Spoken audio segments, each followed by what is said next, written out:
Hello, everyone, and thank you so much for joining us for what I promise is going to be a very worthy experience. My name is Lina Khatib.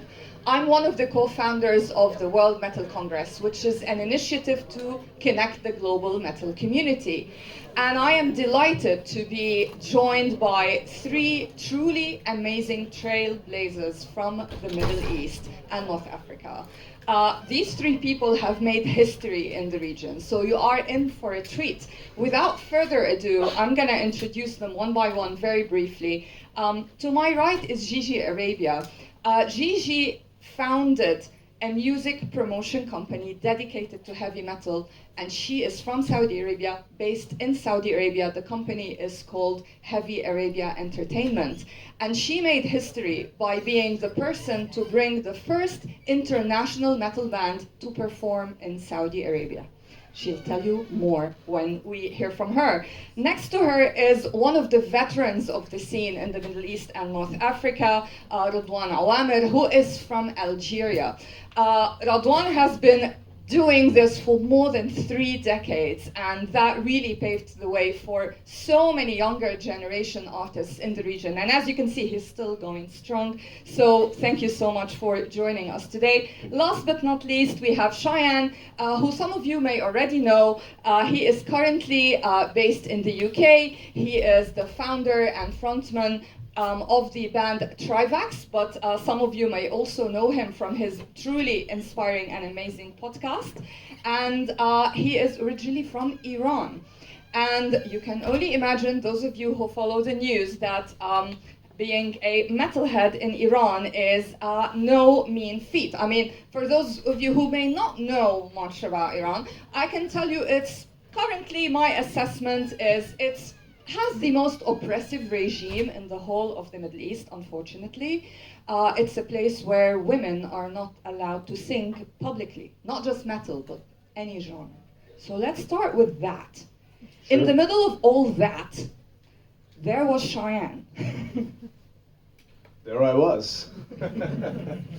No, I mean, first of all, it's a real honor to be back at Inferno Metal Festival, especially sharing the panel with these brilliant people who come from my neck of the woods, as we call it, in England. And yeah, it's, so where do I even start? I mean, Iran, obviously, you know, just like pretty much anyone else here, so one thing that we all have in common as metalheads is that regardless of where we come from, I think that passion remains the same regardless. So for me, it was just a case of discovering Metallica and Iron Maiden as a 13, 14-year-old. Typical, classic, you know, gateway into this world. And yeah, obviously it just so happens to be that it's an environment where you have a theocracy. So the religion and the politics are heavily intertwined. Therefore, it means that even the basic laws of the society, so not just the culture, are then dictated by certain extremist religious viewpoints, okay? In the case of metal, the way that translates is that you are not allowed to play this kind of music freely, you're not allowed to listen to it, you're not allowed to wear the merch because to them it's deemed satanic, and also given sometimes it is satanic, and that is the best metal, by the way. I'm just gonna set the record straight, okay? So their concerns might be legit, but only from their perspective. And yeah, so it's an oppressive environment, but for us, the passion overshadowed the restrictions and the chains that were put upon us, and we still did it anyway. So my experience was playing in basements, and of course there I am wearing a blasphemy shirt next to the Azadi Tower, and yeah, you know, the thing is that it was dangerous and it was scary, but one thing that I've learned over time is that when you're going through it, you're more thinking solution driven, which is probably the case with you guys as well, all of you, I would imagine. You don't think so much about, oh, I'm in this dangerous, scary position. No, you just think, I love this music, I want to play it. Now, if there might be consequences, fuck it, I might do it anyway. So, well, but that's metal for you. Yeah. And that's why it's so universal and brings people together. And speaking of hard contexts, just picture this. It's 1992. You're in a country in which civil war breaks out because Islamist armed rebel terrorists have started fighting, killing journalists, oppressing people. And then you are someone like Redouane, and you will see some of his photos being circulated in our loop. And man, the hair. You look like Redouane back in the 90s, and there's Islamists killing journalists and oppressing people. And what do you do? We were innocent. We were ignorant. We were also something really important. We were passionate about music. So as my friend said, yes, we discovered metal music from Metallica and all this kind of bands. And there was also MTV show at Burgers Ball, and we were showing all this band, and we just wanted just to live free. So we, instead of taking arms, we took our instruments, and we just want to express ourselves. So it was our way to express ourselves against what was happening in Algeria. Algeria, for those who don't know, in the early 90s, there is a civil war, not officially, but we live it as a civil war. It was called the Black Decade. So the Islamists won the election, and the government cancelled it, and everything. There was troubles. There was bomb everywhere. People were killed and like that. And during that period, we started to play metal music. We started our bands, as you can see on the photos. We started rehearsing, playing covers, and after that, we were composing and starting our own music. Weren't you scared? I mean, Shayan said, you were worried about the consequences later. Like that, I'll worry about it later. How was it for you guys? We are, as I said before, we are ignorant. So when I think now, so yes, we just don't care. So we are really true. You know what I mean? That we wanted to play music. That's all. So we didn't care about what's happening around. So now when I think about it, yes, it's really crazy to play metal. In civil war and around all of these things, but at that time we are young and innocent, so we just made it. No, that's brilliant. I often say this to bands from places like Europe, like, you think you have it hard, yeah. It's the rock and roll, the true rock and roll attitude. So we had that. So yeah, no, I mean, absolutely. And thankfully, there's no war in Algeria now, and we're gonna talk about the present, but. Just wanted to give you a flavor of where these guys have come from and what they've been through to be with us here on stage today. Yeah, and if I may interject as well, I absolutely 100% relate to what Redouane is saying. And one thing that you mentioned there as well, you think European bands have got it easy. I always try and make it clear is that, look, just because we started from what is a restrictive and oppressive background when it comes to metal music, doesn't mean that we expect a special treatment. No, we just want to fucking play and share this music with you just like everyone else does. That's all we want to do. And then let the music speak for itself at the end of the day, because that's still something that we believe in. That's why we took those risks to begin with. I mean, you want to talk about danger, the very first show that TRIVAX ever played, which was February 2011, okay? This was at the Camel Al Mulk Amphitheater in Tehran, in the Tajish area. Any Iranians here might know exactly where that is. But this was a show where we basically had this school, and we lied to the school and said to them that, hey, we're going to come and celebrate the anniversary of the Islamic Republic. This is true story. This is exactly what we did.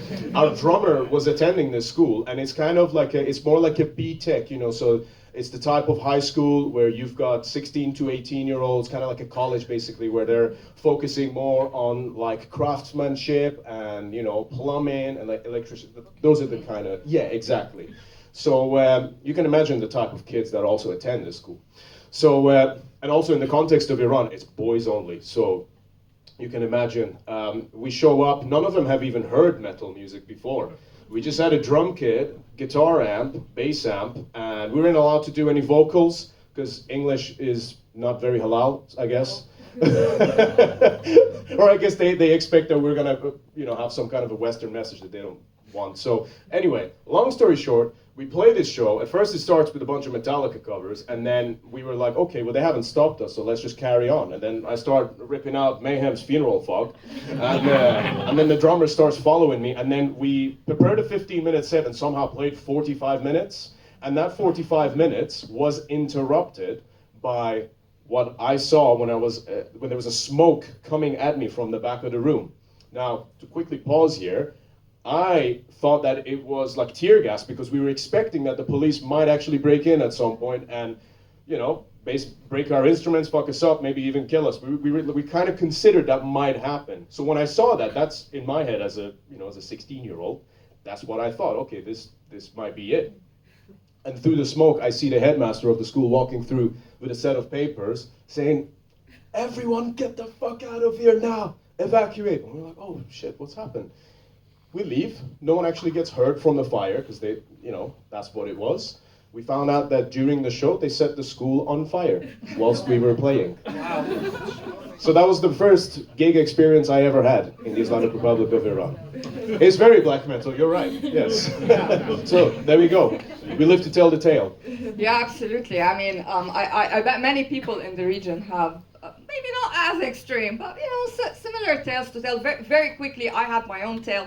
Lebanon, by the way, where I was born and also come from, I'm British Lebanese, was nowhere near as bad as that. But for a while, the government decided to ban heavy metal, and I had my own radio show at the time, and I decided to transform it into a metal show, even though it was National Public Radio, so it was the official government radio station. But they didn't realize that I was playing metal because they didn't know what metal sounds like. And so I got away with it, even though it was officially banned. Like the manager of the radio station would walk past and go, pots and pans music. And that was it. So, Anyway, so you've heard about the doom and gloom and, but there's a very different story coming out of Saudi Arabia. And this is why I'm so inspired by the work of Gigi Arabia. I want us to understand how come you can be with us here today? Because, if like the average person maybe out there on the street, if I were to say, there's a music promoter who's a woman who's from Saudi Arabia who owns her own company that she set up and she made history by bringing cryptopsy to play Saudi Arabia, etc., etc., etc. Because hey, it's a very different context from what we just heard. So tell us. It might be different, but we all kind of shared similar struggles. However, back in the day, there's this huge misconception about Saudi Arabia in the past, specifically banning heavy metal to be played live. That was not the case. Live music in general was not allowed. So, it didn't matter if you were a pop musician, a metal musician. So, we had that, we had that challenge as well. But fast forward to 2016, when Vision 2030 was announced basically by the government, which is a strategic framework to diversify the economy and reduce dependence on oil. And that was, of course, music plays a huge role into contributing to this vision. So we started seeing the first signs of change shortly after 2016 with sports event, and then we had our first Soundstorm Festival edition in 2019. Then I felt comfortable, starting a company to promote a genre that didn't necessarily have the chance to be highlighted in the country. Am I right that you were the first? Yeah, and only so far. Yeah. So, amazing. Yeah. See? So that's how it basically started. I was first a partner in a record label in Dubai. I gained experience there, and then I moved the business to Saudi when I saw potential for heavy metal. So that's how it started, basically. That's how it started. Yeah. And tell us what has happened since. You've done so much. Yeah, so since we launched, as you can see from the photos, the first above ground metal show was in 2019. It was a grindcore band, so that was really cool. And then fast forward to 2022, when that was literally right after the ban on live events was lifted because of COVID. That's when I started doing events with Heavy Arabia. Of course, we've had Cryptopsy play, which is hilarious. Cryptopsy being first band, and we beat Metallica. It was 2 weeks before Metallica. They advertised it the other way, but it was actually Cryptopsy that were the first to play. Yeah. Which is historic. I love it's historic that. and hilarious Yes. at the same time. And can I here just ask?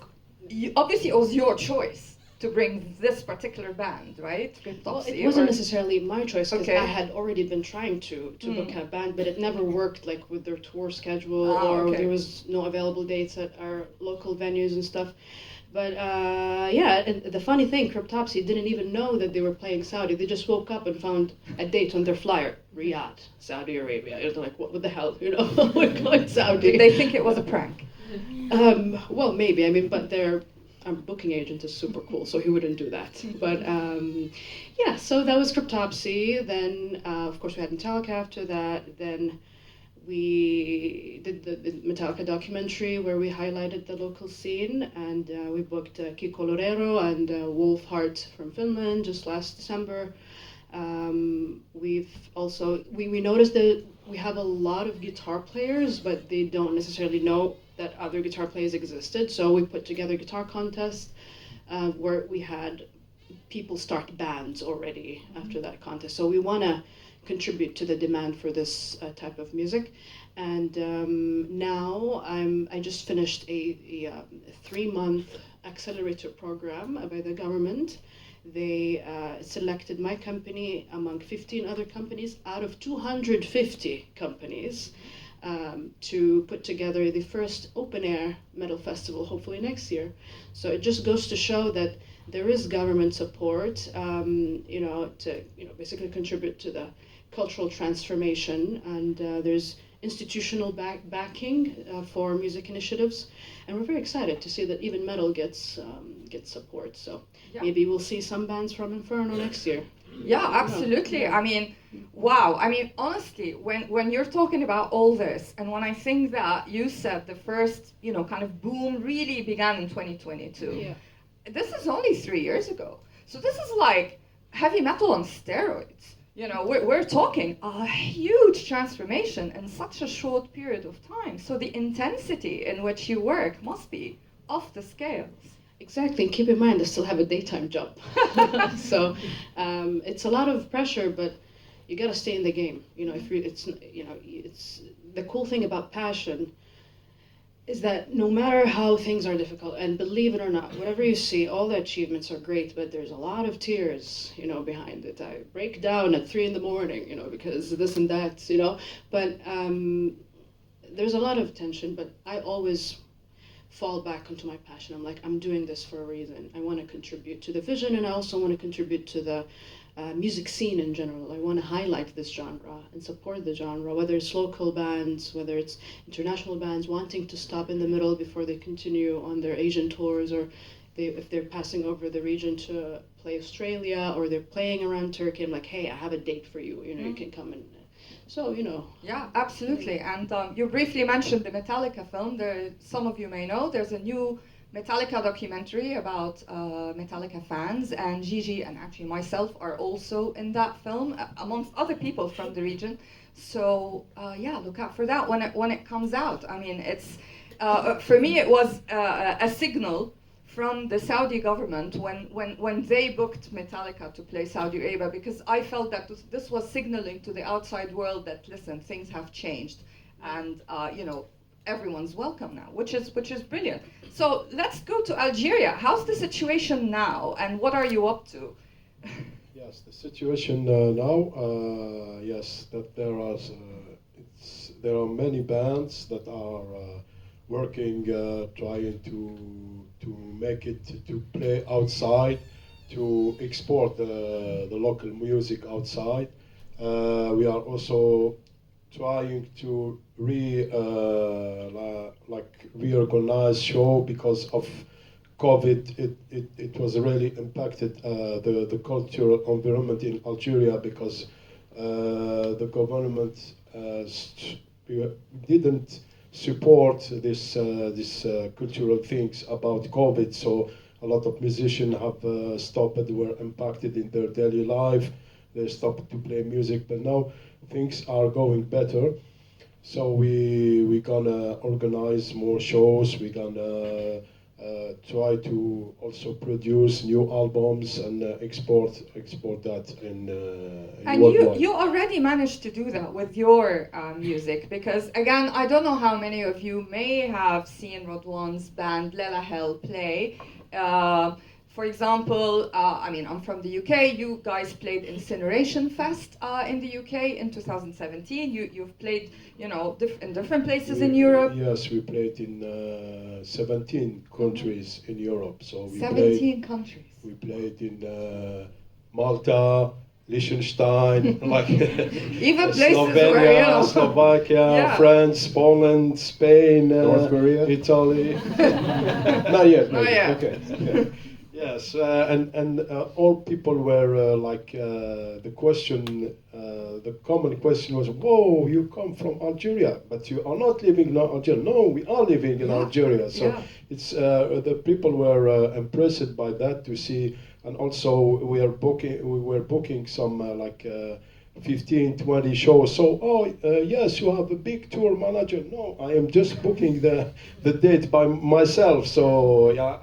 I know how the things work because I organized also many shows, many festival in Algeria. So there was a festival, Lelahell Festival, and also there was some foreign bands that played there, and it was really amazing. There were underground band, but the people were sewing them like Metallica, you know. So the first time they'd say foreign bands, we bring like a band. I remember Slavery from France. They play metalcore, and the people were, oh yes, and they wanted to take autographs. A lot of people come to the shows. It was really something great. So. Well, that's amazing. Shayan, one of the photos that we're looping shows a concert at Tehran University. Yeah, so that was the band SDS, Seven Deadly Sins. They did a concert in Tehran University. I think it was actually like the first main sort of metal gig that actually happened in Iran, as far as I'm aware, because this was in 2005. So this is like a long time ago. And the university got into a lot of shit for it afterwards as well. But already, basically what those guys were doing, which I know my friend Sina from the Vastland, some of you here might know him, he was actually connected with those guys, and basically all they did was just do death covers, basically, but without vocals, because you're not allowed to do vocals again. Yeah. So that's all they did for that show, but that's a big deal to have there, you know, and nowadays it's very much, you know, that kind of just bringing it to the present, you know, you don't really have. You have a lot of people in Iran. I think Iranians in general are very competent people who are very passionate and driven. So when you combine that with music, as we can see on this panel, you know, I think we kind of have a similar approach where it's like once you bring metal into it, it is a very competitive form of music just in its as an art form, okay? Not talking about so much the industrial aspect, but just the music itself, okay? It demands a lot from you as a person, as an artist. So I think Iranians generally tend to go quite far in when it comes to metal. The unfortunate side of it, as you can see there, Atash, actually, see that photo there? This was a protest outside the Iranian embassy in Oslo, where he played a Talkie cover outside the embassy to protest the Islamic Republic. So that's the spirit that we're going for. Unfortunately, our country's at the hand of basically a group of mafia people who aren't necessarily, like, if you set aside their crazy ideologies of how they oppress people, how they oppress women in particular, okay, like forget me being a metal musician, I know women who were listening to metal in Iran and were singing it, and they have way bigger balls than I will ever have, okay, so let's just lay that straight down. And you've got a government in place who, even if you set aside their crazy extremist ideology, they're not necessarily competent either. So, it's a very unfortunate situation, because I know so many people there that picked up a guitar, who might even be a better guitarist than I am, who might even be a better frontman than I am. Maybe not many of them, but there are still some of them. But there's like so much talent in that country, and it's a real shame to see that they don't get to highlight their talent and what they have and their capabilities, because as a band, you need to play at least 100 shows before you even know what the fuck you're doing. At least that's my outlook on it, okay? You need to play so much. People think when you're starting out, oh, you play one show, now you're famous, and now your label signs you. No, that's not how it works. You might play 100 shows, and no one still might even care about you.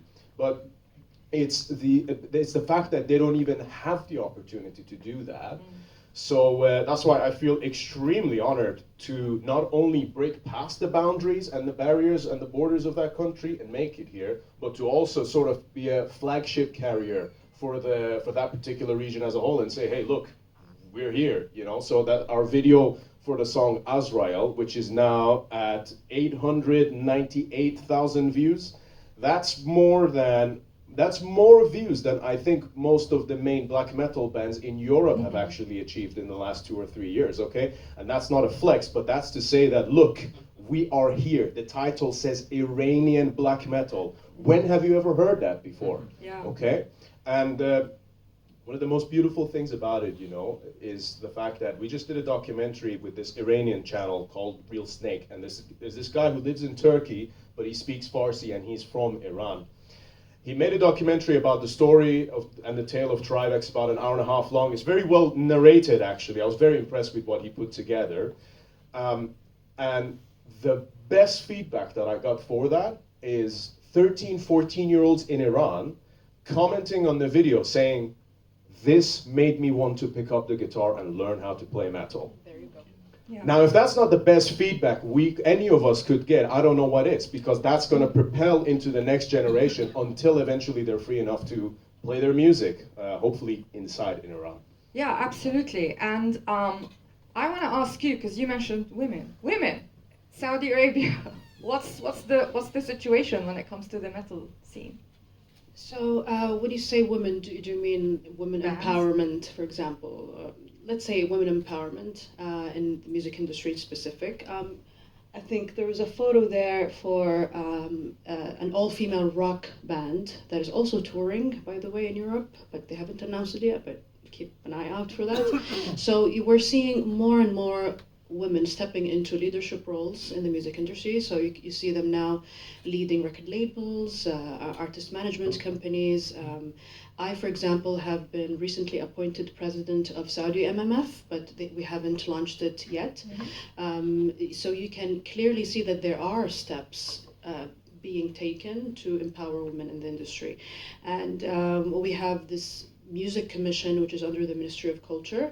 50% of the team there are women. So they are actually decision makers, and they're deciding what steps should be taken to empower local artists and help with the policy making in general. So it's really exciting. And I'm here sitting in Norway talking about metal. Come on. I mean, Yeah, it's really I mean, cool. absolutely.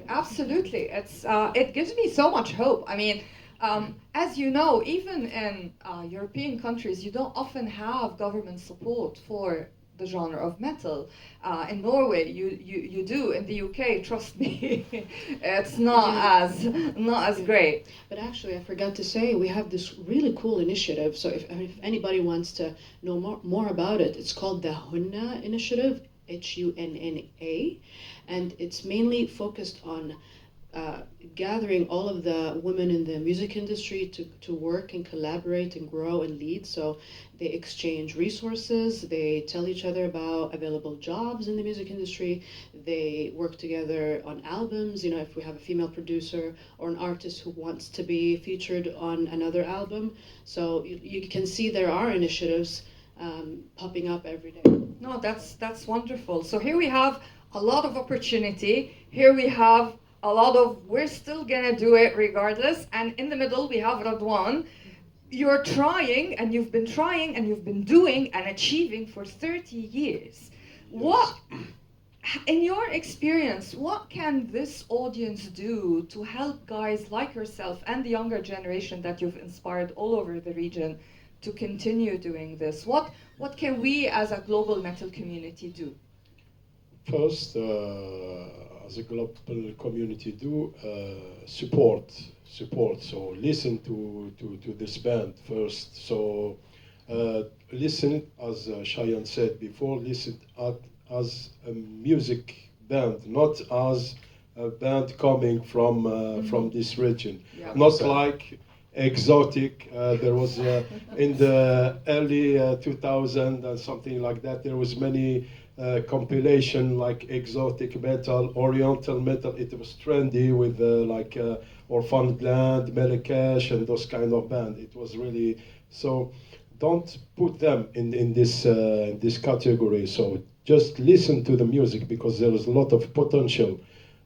Support the music first, and also, for example, when bands try to approach medias and organizers, so don't have any bad thinking or something like that. So we put us like all categories, like it's because metal music is worldwide. So there is I was also running a website before, and I still run it, a website called lelahellmetal.com, and I discovered many bands. For example, in the Southeast Asia, there is really amazing energy in their music. Also for South American, so metal is present everywhere. So support as you support your local band. This is my message about that.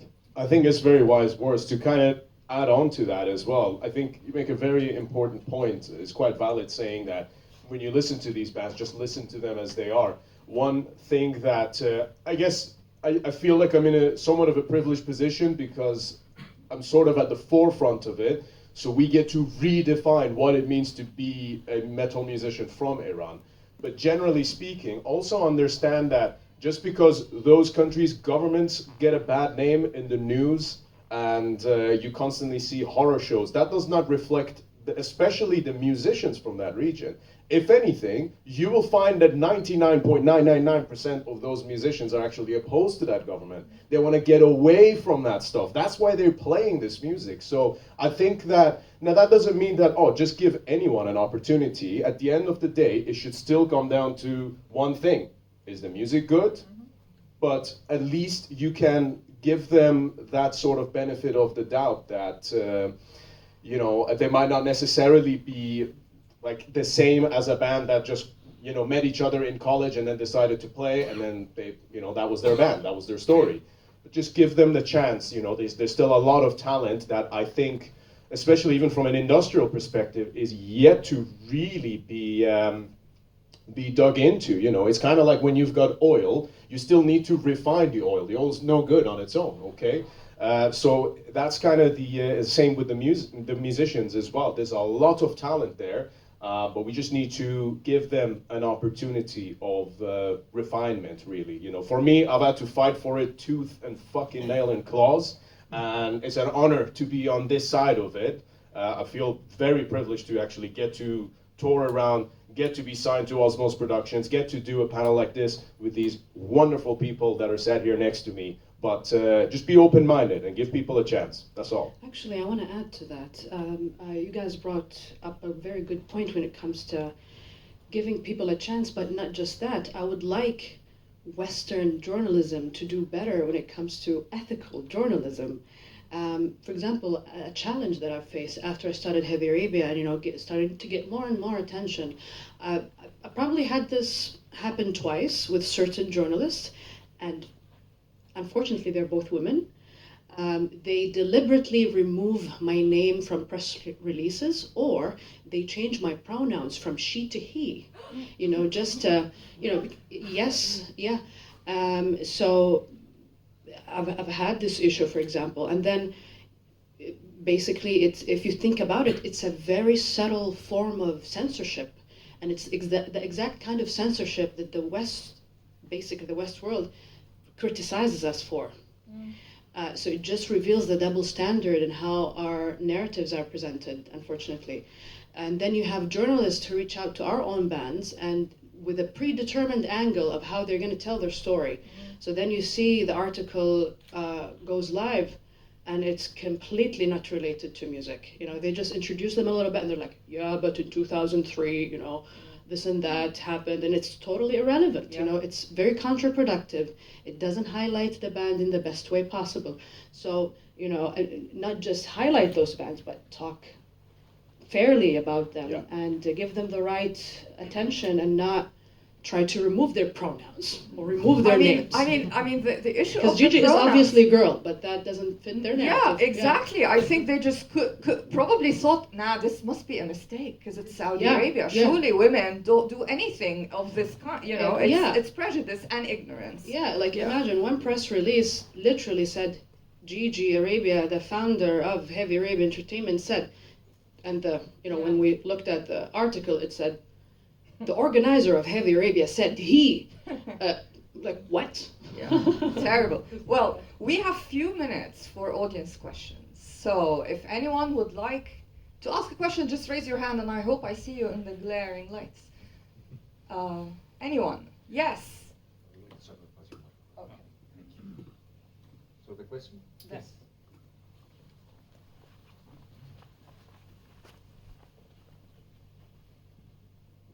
Thank you. Thank you for the amazing stories and insights and anecdotes. There's some incredible stories coming out from all the different regions. One thing I wanted to touch upon, you talked about how that you want to be sort of viewed on your own merits, that the best way to promote the music is to be seen as no different to the rest of music, whether in the European scene or the American scene.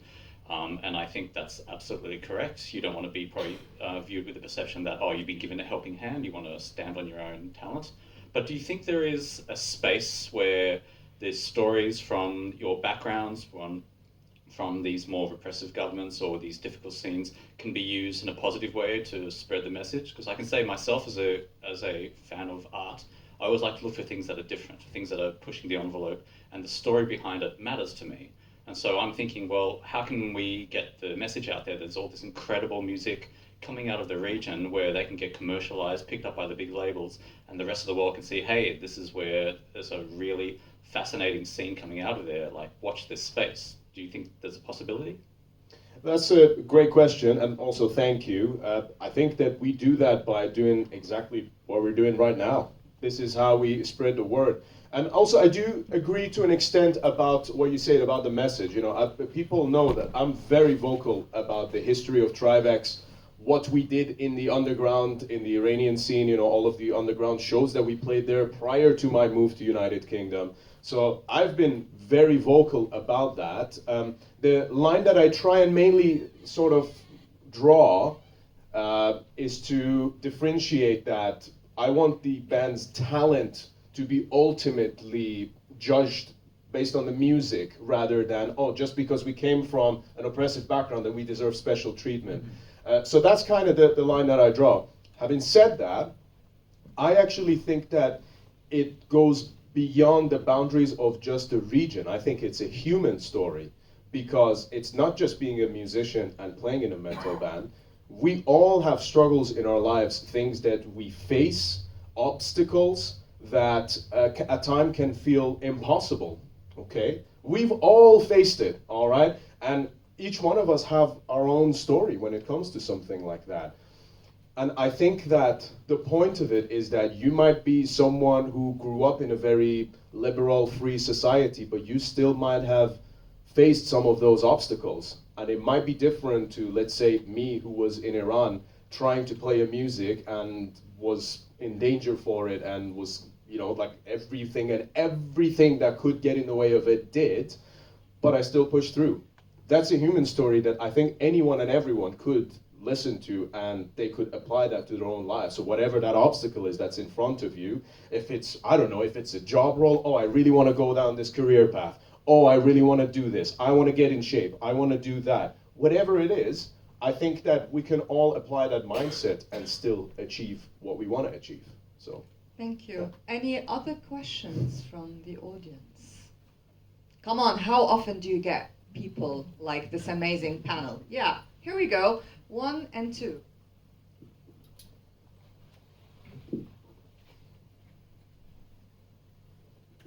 Just one question. You talked about government funds in Saudi. Do you have any, like, when the government is funding your company or your festival, or do they have any conditions for that fund? Do you need to cater to something that the government feels we need to emphasize and we need to use this music or this art to promote our governmental how do you say goals?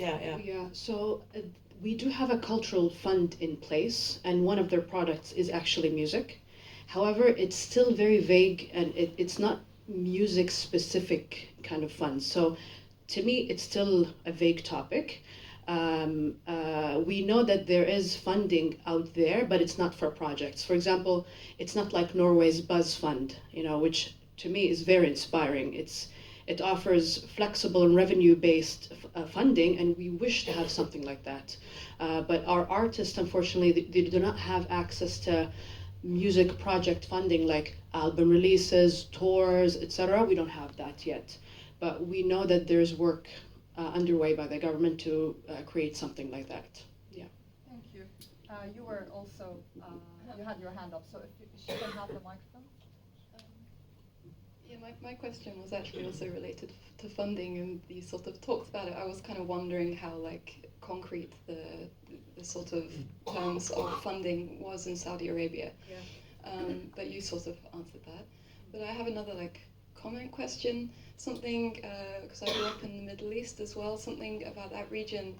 I always felt music was sort of like one of those two-way mirrors, we get a lot of music from the West, but then unfortunately they don't get that feedback. When people are inspired by bands like Metallica and Iron Maiden, they create their own beautiful, unique music, but then it never gets, exported back to the West.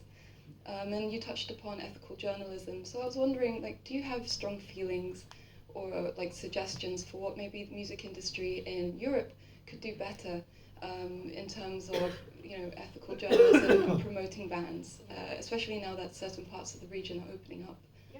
That's a good question, actually. I personally attend as many music conferences and conventions as possible to build these bridges between Saudi Arabia and the rest of the world. But it's always a one-sided kind of conversation. People want to come there. They're very excited about this exotic experience. But I'm like, there is no import without export. So if I can have my bands play at your festival or your events, I will gladly take your bands as well. So it's all about literally personal efforts. Of course, we have these formal music delegations that come out of Saudi probably twice a year, but the rest is just purely individual efforts, and I'm really trying to achieve that. I go to Talent Music Week, Inferno Music Conference, etc., just to kind of encourage this type of cultural exchange. Thank you. We are running out of time, I'm afraid, but I just want to say, as you can see, we have 3 metal ambassadors here on this panel. Obviously, we could talk about this for hours and days on end, but we only have 45 minutes. Please feel free to talk to them, and I encourage you to talk to my amazing panelists afterwards.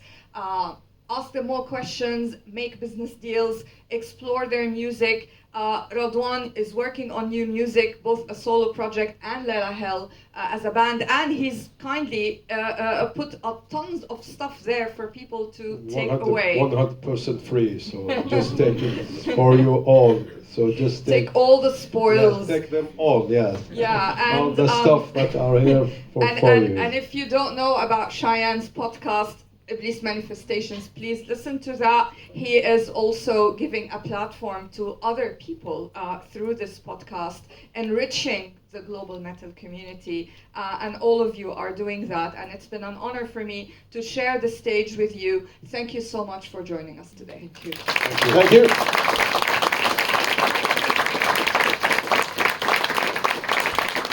you. Come on, guys, we can do louder than that. Come on, make some noise.